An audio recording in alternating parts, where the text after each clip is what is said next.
If the frequency of the recessive allele for blue eyes in a population is 30%, and there are 500 individuals in the population, how many blue-eyed people would there be? Let's start with what we're given. The recessive allele is one letter. It is Q.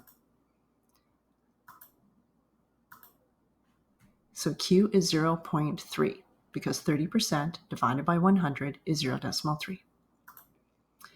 How many blue-eyed people would there be? In order to be blue-eyed, you need the recessive genotype.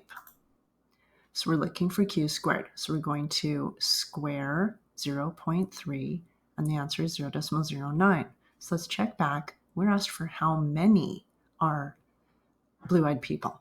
So we're going to multiply our answer of 0.09 by the total in the population, 500, to get 45 blue-eyed people.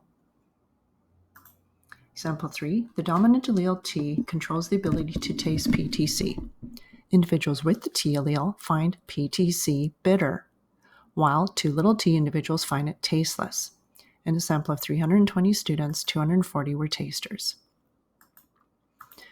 So given anything with a dominant allele would be tasters, and that's what we're given. We are given 240 out of 320. We are asked to find the number of heterozygous individuals. So we want to start with our number of recessives. So we're going to subtract 240 from 320 to get 80. So Q squared now is 80 out of 320. From there we can find Q. Q is the square root of Q squared, so that's 0.5. Then we can find P. P is 1 minus Q, so 0.5. And then 2PQ is 2 times P times Q. Now we'll check back.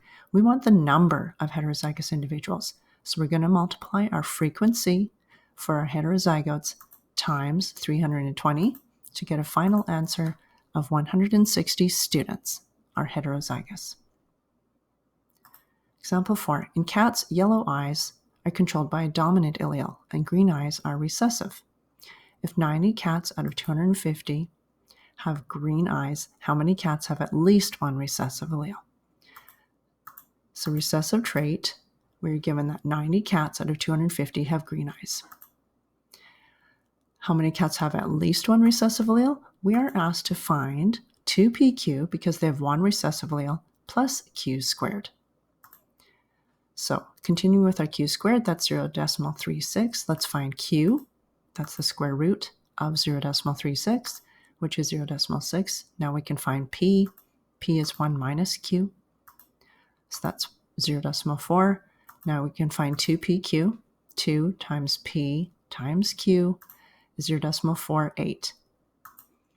Now I'm going to add that to the Q squared that we already had, 0.36, for a total of 0.84. Let's check back. We're asked for how many cats. So we're going to multiply our frequency by the total number of cats in the population to get our final answer of 210 cats.